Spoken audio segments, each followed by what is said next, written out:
थोड़ा balance mismatch हो गया, या तो पॉजिटिव हो गया या नेगेटिव हो गया। अगर ये पॉजिटिव या नेगेटिव है तो इसकी भरपाई इन तीनों से कर दी जाती है, मतलब इसके बैलेंस को यहाँ ट्रांसफ़र कर दिया जाता है। ठीक, मतलब बीओटी को एडजस्ट कर दिया जाता है कहाँ से, करंट अकाउंट से। ठीक, अगर सपोज करंट अकाउंट में भी प्लस माइनस हो गया तो मतलब ये टैली नहीं किया, या तो पॉजिटिव हो गया या नेगेटिव हो गया, तो इसे फिर कैपिटल अकाउंट से एडजस्ट कर दिया जाता है। और अगर इतना करने के बाद भी पॉजिटिव नेगेटिव रह गया तो ये पॉजिटिव नेगेटिव बीओपी का कहलाएगा। कैपिटल अकाउंट से एडजस्ट करने के बाद भी अगर कुछ पॉजिटिव नेगेटिव या सरप्लस, फेवरेबल भी बोलते हैं इसे, और डेफिशिएट, घाटा भी हो गया। आपको मालूम है कि प्लस होने का मतलब क्या है? सरप्लस होने का मतलब है कि आपने बेचा ज़्यादा है और ख़रीदा कम है। तो इसका मतलब है आपको विदेशों से पैसे रिसीव करने हैं और एक्स्ट्रा। बात समझ में आ रहा है? मतलब आपको फॉरेन करेंसी रिसीव होगी। और अगर इससे अपोजिट है, मतलब डेफिशिएट है, तो इसका मतलब है आपका जो एक्सपोर्ट है वो कम है। इसका मतलब है आपको विदेशियों को पैसे देने हैं। बात समझ में आ रहा है? अगर इंपोर्ट ज़्यादा है तो पैसे आपको पे करने होंगे, और एक्सपोर्ट ज़्यादा है तो पैसे आपको रिसीव होंगे। ठीक, उस मतलब जो रिसीव्ड और पे है, जो एक्सेस अमाउंट है आपका, चाहे वो आपको पे करना हो चाहे आपको रिसीव करना हो, वो जो पेमेंट और रिसीव्ड होते हैं वो एडजस्ट विद ऑफिशियल रिजर्व्स। ठीक, वो जो एडजस्टमेंट है, जो बीओपी के सरप्लस को और डेफिशिएट को एडजस्ट करने के लिए जो अकाउंट्स बनाया जाता है उसे ऑफिशियल रिजर्व्स कहते हैं, जिसे या तो भारत की गवर्नमेंट या फिर आरबीआई, मतलब भारत में जो प्राइम मॉनेटरी अथॉरिटी है, वो होल्ड करती है। ठीक, बात समझ में आ रहा है? अब छोटी सी बात हम समझते हैं कि यहाँ पे हमारे पास कुछ ट्रांजैक्शंस आपने देखे होंगे। कुछ तो थे करंट अकाउंट के ट्रांजैक्शंस, कुछ थे कैपिटल अकाउंट के ट्रांजैक्शंस, और कुछ हैं ऑफिशियल रिजर्व्स के ट्रांजैक्शंस।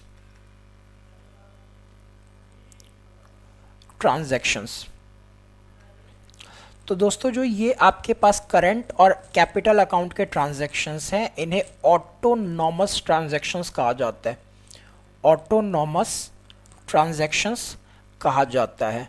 और जो ऑफिशियल ट्रांजैक्शंस हैं, इसे एकोमोडेटिंग ट्रांजैक्शंस कहा जाता है। ठीक, खैर ये मतलब की चीज़ नहीं है, फिर भी आपके नॉलेज के लिए बता दिया मैंने आपको।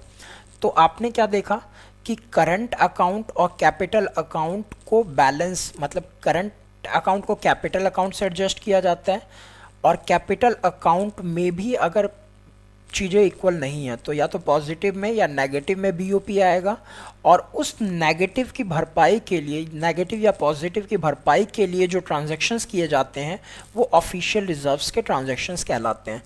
आपके जानकारी के लिए एक अच्छी बात, अच्छी तो खैर नहीं है हमारे लिए क्योंकि हम भारतीय हैं, और फिर भी बता दूं मैं आपको, ये 2 साल ऐसे हैं 1972, 73, 1976, 77 जब हमारा बीओपी पॉजिटिव रहा है।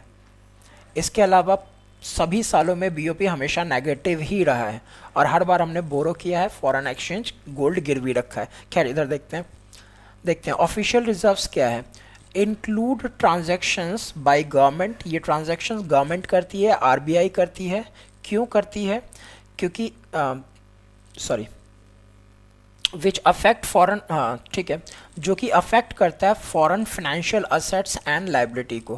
क्रेडिट में अगर आप लोन रिसीव कर रहे हो, अगेन पैसा आएगा तो क्रेडिट, पैसा जाएगा तो डेबिट। रीपेमेंट कर रहे हो तो रीपेमेंट और amortisation of such loan debit में जाएगा। दोस्तों, ऑफिशियल रिजर्व्स के अलावा आपके पास 3 छोटे छोटे चीज़ें और भी हैं।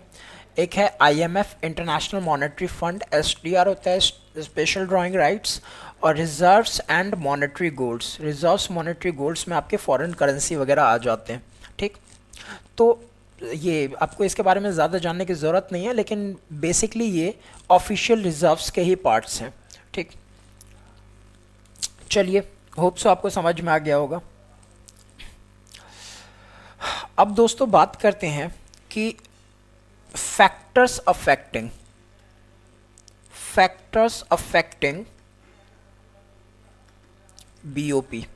तो कौन कौन से फैक्टर्स हैं जो बीओपी को अफेक्ट करते हैं? तो दोस्तों हमने मेनली किया कि जो ट्रांजैक्शंस होते हैं बीओपी के, वो करंट अकाउंट और कैपिटल अकाउंट में होते हैं। ठीक, जो ऑफिशियल रिजर्व्स हैं वो इनके सरप्लस या डेफिशिएट को एडजस्ट करने के लिए ट्रांजैक्शंस किए जाते हैं। तो कौन कौन से ऐसे फैक्टर्स हैं जो करंट अकाउंट को इफ़ेक्ट करते हैं, या कौन कौन से फैक्टर्स हैं वो जो कैपिटल अकाउंट को अफेक्ट करते हैं? दोस्तों करंट अकाउंट को एडजस्ट करने वाले फैक्टर में सबसे पहला फैक्टर जो है वो है इन्फ्लेशन। इन्फ्लेशन का मतलब क्या होता है? इन्फ्लेशन का मतलब होता है चीज़ों की कीमतें, जो आप कमोडिटी यूज़ करते हैं उनकी कीमतों में बिना किसी वजह के, मतलब बिना किसी जेन्युइन रीज़न के चीज़ों के रेट बढ़ते चले जाएं, तो इसे इन्फ्लेशन कहा जाता है। ठीक, मतलब अगर 5 से 10% बढ़ता है, 5 से 6-7% बढ़ता है तो ये ठीक है, ये आइडियल है, इकोनॉमिक ग्रोथ के लिए ठीक है। लेकिन अगर 20% 30% बढ़ जाए तो वो इन्फ्लेशन कहलाता है। ठीक, तो आइडियल चेंजेस हर साल आएँ तो कोई प्रॉब्लम नहीं, चेंजेस ज़्यादा आ जाएँ तो वो इन्फ्लेशन कहलाता है। अब इन्फ्लेशन से होगा क्या, उस बात को समझिए। देखिए, मैं अगेन बोलूँगा कि मेरी ड्राइंग बहुत अच्छी नहीं है, तो समझ लीजिएगा, ये भारत है और ये रेस्ट ऑफ द वर्ल्ड है। ठीक, अगर यहाँ पे सपोज यहाँ पे इन्फ्लेशन है, महंगाई है, मतलब चीज़ें यहाँ पे महंगी मिलती है, तो जो रेजिडेंट है वो क्या करेंगे? वो चीज़ें बाहर से खरीदेंगे, यही करेंगे ना, यानी इंपोर्ट ज़्यादा करेंगे। अगर इंपोर्ट ज़्यादा होगा और मतलब ठीक है, हमारे पास इन्फ्लेशन है, तो इन्फ्लेशन में हमारी चीज़ें तो महंगी हो गई, तो इसका मतलब है जो विदेशी हमारी चीज़ें नहीं खरीदेंगे, तो एक्सपोर्ट कम होगा, तो हमारा बीओपी कहाँ चला जाएगा? ये डेफिशिएट में चला जाएगा। ठीक है, चलिए आगे देखते हैं। उसके बाद हमारे पास एक सेकंड पॉइंट आता है, हमारे पास नेशनल इनकम। क्या आता है दोस्तों? National income. बहुत सिंपल सी बात है कि अगर इन व्यक्तियों की, ये व्यक्ति कौन है? ये रेजिडेंट है, तो अगर इनकी इनकम बढ़ जाए, तो अगर इनकम बढ़ता है तो प्रोपोर्शनली कंजम्पशन भी बढ़ता है। ठीक, कंजम्पशन भी बढ़ गया, तो कंजम्पशन अगर बढ़ेगा तो ये व्यक्ति क्या करेंगे? अपनी कंजम्पशन नीड को पूरा करने के लिए बाहर से चीज़ें खरीदेंगे, इंपोर्ट करेंगे, गुड्स बाहर से परचेज करेंगे। अगर मेरी इनकम बढ़ेगी तो मैं भी आईफोन खरीदूंगा, आईफोन का इंपोर्ट जो है वो बढ़ जाएगा।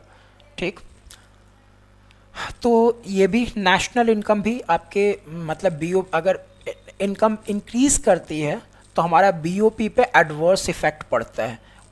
ठीक, विपरीत या एडवर्स इफेक्ट पड़ता है। ठीक, इन्फ्लेशन से भी क्या होगा? इन्फ्लेशन से भी क्या होगा? इन्फ्लेशन से भी एडवर्स इफेक्ट पड़ेगा, और नेशनल इनकम इंक्रीज करेगी तो भी एडवर्स इफेक्ट ही पड़ेगा। अब एक और पॉइंट है हमारे पास, गवर्नमेंट पॉलिसीज। गवर्नमेंट पॉलिसीज क्या है दोस्तों? सपोज जो हम बाहर से चीज़ें खरीदते हैं, आपको पता है आपका आईफोन अगर मैं गलत नहीं हूँ तो हार्डली 4 और $500 का है।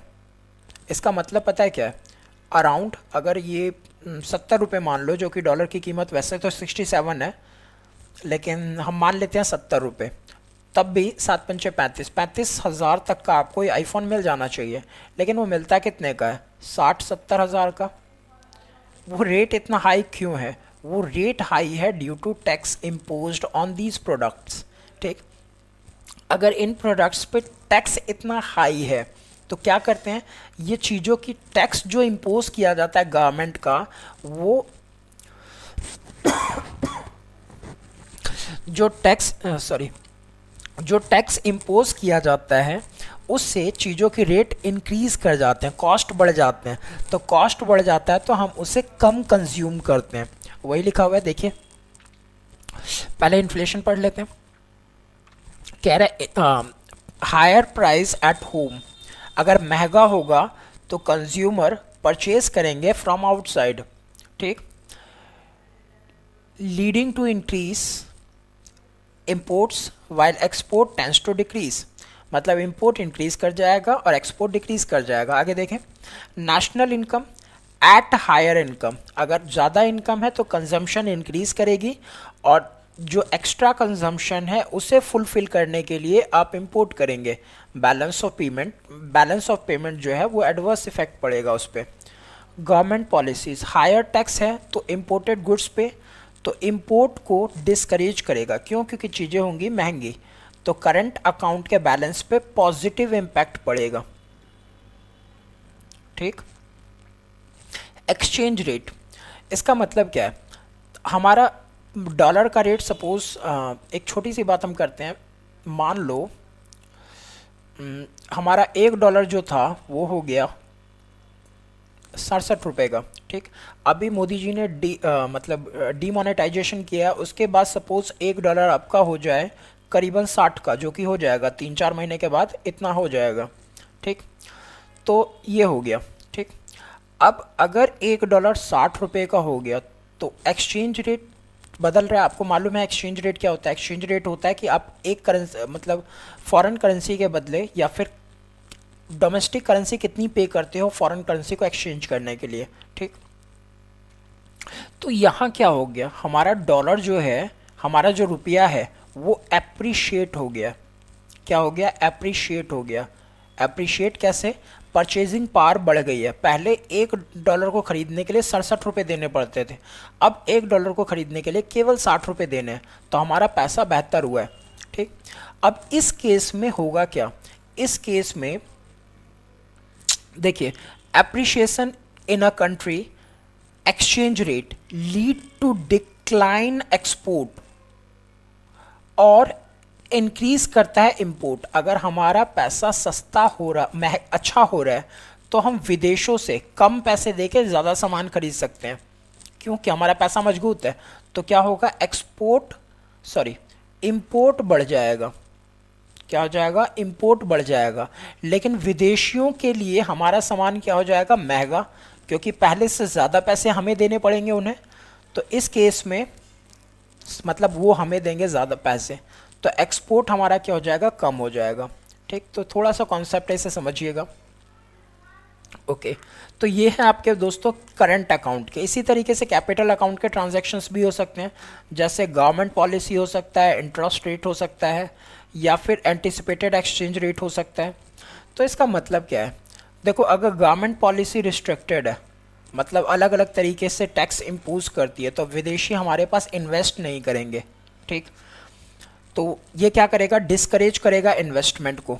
लेकिन अगर गवर्नमेंट की पॉलिसी लिबरल है तो वो ज़्यादा इन्वेस्ट करेंगे, एफडीआई ज़्यादा आएगा। एफडीआई ज़्यादा आएगा तो हमारे पास फॉरेन करेंसी आएगी, तो हमारा एक्सपोर्ट बढ़ेगा, हम अमाउंट ज़्यादा रिसीव करेंगे, ठीक।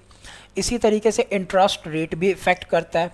अगर सपोज़ भारत में रिटर्न अच्छा मिल रहा है, तो अगर रिटर्न अच्छा मिल रहा है तो हमारे पास पैसे ज़्यादा आएंगे इन्वेस्ट करने के लिए।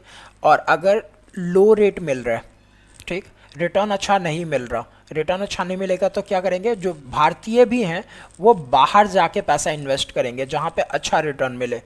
तो क्या कहता है? हायर इंटरेस्ट रेट अट्रैक्ट करता है फॉरेन इन्वेस्टमेंट को, और मतलब अगर इंटरेस्ट कम कर दे तो ये पीपल को विदेश यानी अब्रॉड में भेज देता है कि जाइए वहाँ इन्वेस्ट कीजिए, क्योंकि डीमोटिवेट करता है ये चीज़।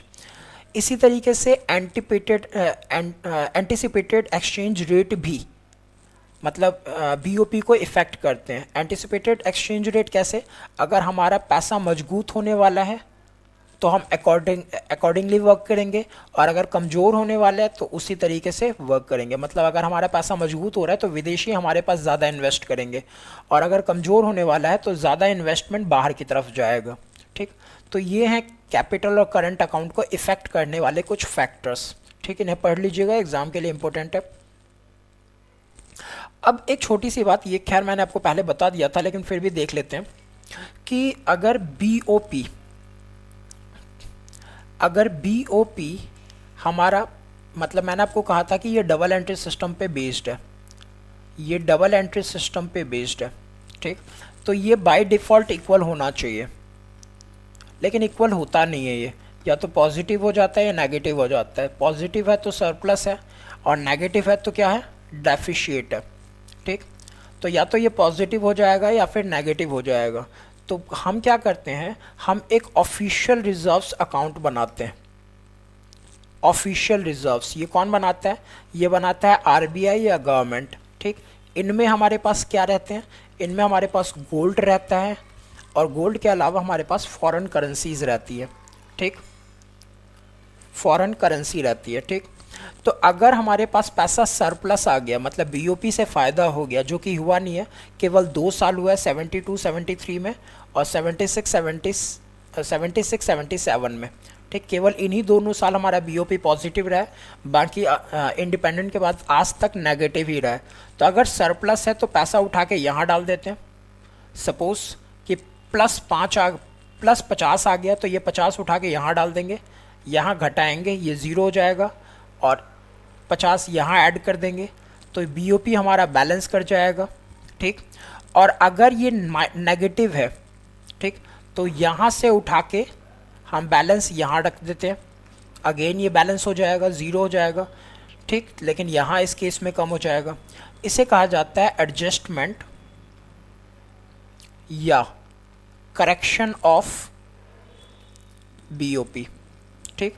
तो बीओपी को इस तरीके से करेक्ट किया जाता है, मतलब जो करंट अकाउंट और कैपिटल अकाउंट के मतलब सरप्लस और डेफिशिएट्स होते हैं उसे एडजस्ट या करेक्ट करने के लिए ऑफिशियल रिजर्व्स का यूज़ किया जाता है। देखिए क्या कह रहे हैं, method of correcting disqualifications, मतलब मिसमैच कर रहा है आपका बीओपी, तो उसे कैसे, आप पहले से पैसे बचाए हो आप उसका यूज़ कीजिए, वो हो जाए यूज़ तो बहुत अच्छी बात है, वरना आप बोरो कीजिए इंटरनेशनल मॉनेटरी फंड से, ठीक। या फिर आप मॉनेटरी और फिस्कल पॉलिसी अडॉप्ट कीजिए। मॉनेटरी और फिस्कल पॉलिसी, मॉनेटरी पॉलिसी आपकी पॉलिसी रिलेटेड टू आरबीआई होता है, ठीक। और फिस्कल पॉलिसी में क्या होता है, fiscal policy related to government होता है, ठीक।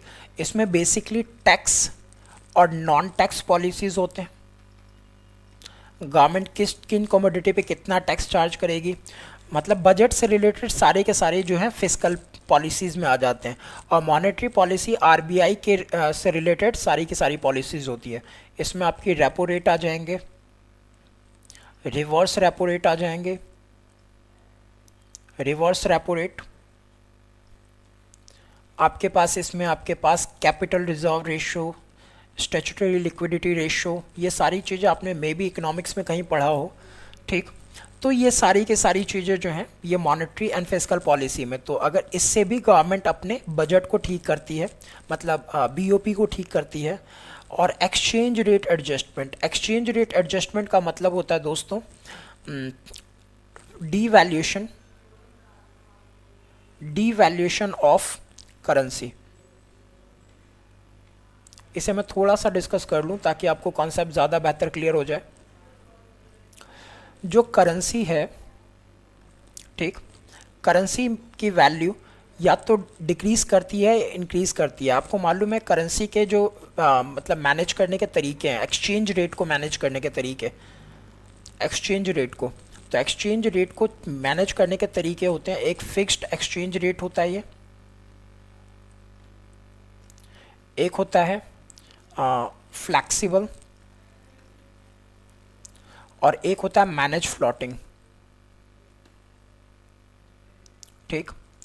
तो इसमें ये पूरी तरह से मार्केट पे डिपेंड करता है करेंसी की वैल्यू कितनी होगी। और ये फिक्स है, ये गोल्ड बेसिस होता है, मतलब गोल्ड कॉइन में या करेंसी में गोल्ड की जो क्वांटिटी है उसके बेसिस पे एक्सचेंज रेट डिफाइंड होता है। और मैनेज फ्लोटिंग जो होता है वो फ्री भी होता है और कुछ इस पे गवर्नमेंट या आरबीआई या मॉनेटरी अथॉरिटी का कंट्रोल भी होता है। तो करेंसी की वैल्यू जो है वो या तो कम हो सकती है, ज़्यादा हो सकती है। हम बात कर रहे हैं मैनेज फ्लोटिंग और फ्लेक्सिबल की। फिक्स 1914 के बाद अब किसी भी देश में अप्लाई नहीं होता। और उसके बाद फिक्स में दो थे, एक गोल्ड स्टैंडर्ड था और एक ब्रेटन वुड था। तो ब्रेटन वुड आपका ये 1977 में आके 73 में आके ख़त्म हो गया था, तो इसकी भी बात हम नहीं कर रहे, हम इसकी भी बात नहीं कर रहे। हम बात कर रहे हैं फ्लैक्सिबल और मैनेज फ्लोटिंग की। इसके अंदर आपकी करेंसी की वैल्यू तो कम होती है या ज़्यादा होती है? ठीक, ज़्यादा होगा तो इसका मतलब है एप्रिशिएशन, मतलब बढ़ गया। ज़्यादा कैसे होगा? सपोज़ $1 आपका था 70 रुपये का, ठीक, और ये हो गया आपका सपोज़ 50 रुपये का, तो इसे बोलते हैं एप्रिशिएशन, मतलब परचेज पावर बढ़ गई।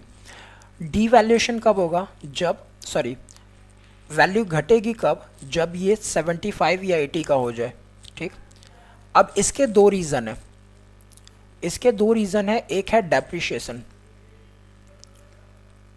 ठीक, और एक है डीवैल्यूएशन, ठीक। तो जो दोस्तों डेप्रिशिएशन या फिर एप्रिशिएशन है, या तो एप्रिशिएशन है या डेप्रिशिएशन है, ये इंटरनेशनल मॉनेटरी में फ्रीली होता है। मतलब अगर अपने आप बढ़ जाए तो एप्रिशिएशन, अपने आप घट जाए तो डेप्रिशिएशन। तो फिर डीवैल्यूएशन क्या है?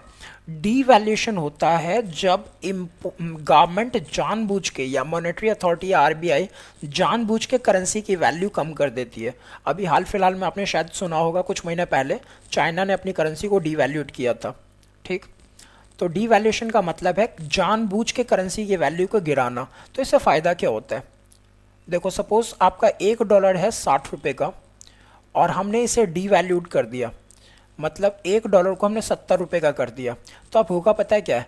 हमारी करेंसी हो गई है सस्ती। इसका मतलब है विदेशियों को हमारे भारत में सामान सस्ता मिलेगा, तो हमसे ज़्यादा एक्सपोर्ट करेंगे, मतलब हमसे ज़्यादा खरीदेंगे, ठीक।